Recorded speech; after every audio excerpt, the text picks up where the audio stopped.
Hello ka-outdoors! Welcome na naman sa ating YouTube channel, ang Outdoors Fellow PH Rugged Living.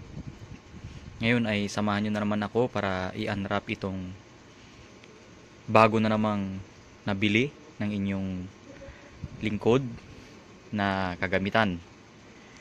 At bago ko buksan, nais ko lamang sabihin sa aking mahal na asawa, mahal ko, huli na to.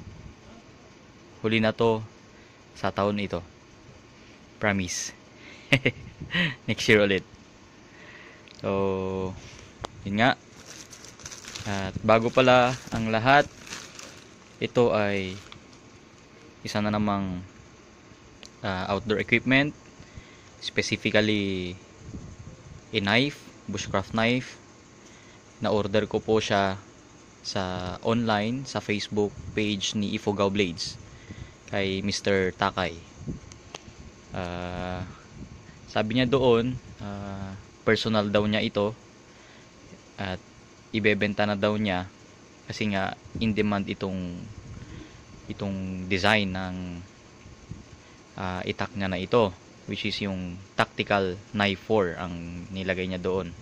So tignan natin kung maganda po ba talaga.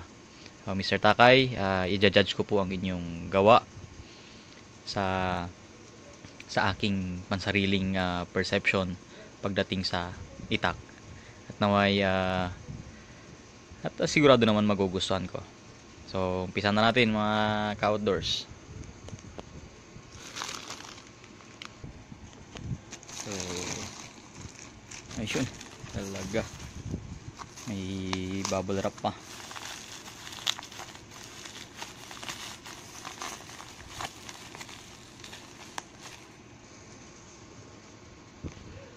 So, ito na siya, mga kaibigan.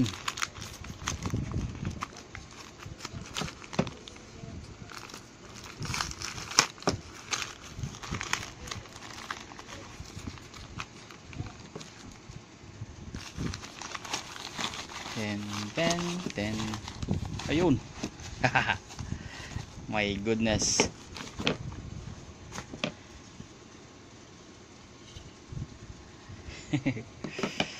Marco, last na to, promise, sa taon na ito.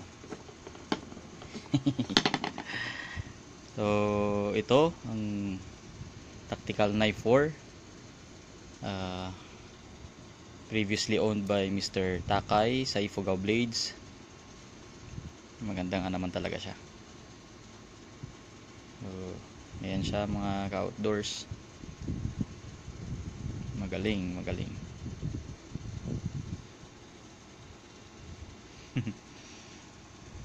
Tapos ito naman yung kanyang sheath, made out of Nara wood. Maganda yung bigat niya. So subukan natin siyang kunin lang natin yung dimension niya, kung gaano kahaba. So ayan po siya mga ka-outdoors, 11 inches yung haba niya, 5.5 yung handle, and another 5.5 yung blade. So ayan, makikita nyo po. Maganda po siya. Sa mga susunod na vlog ko po, ipaparada ko po lahat ng mga outdoor equipment ko, particularly sa mga cutting tools, para makita po natin ang mga pagkakaiba nila. So yun lamang mga ka-outdoors. Maraming salamat sa inyong mga suporta, sa inyong subscription. Naway patuloy nyo pa rin po kaming suportahan sa ating channel. Mabuhay po tayong lahat.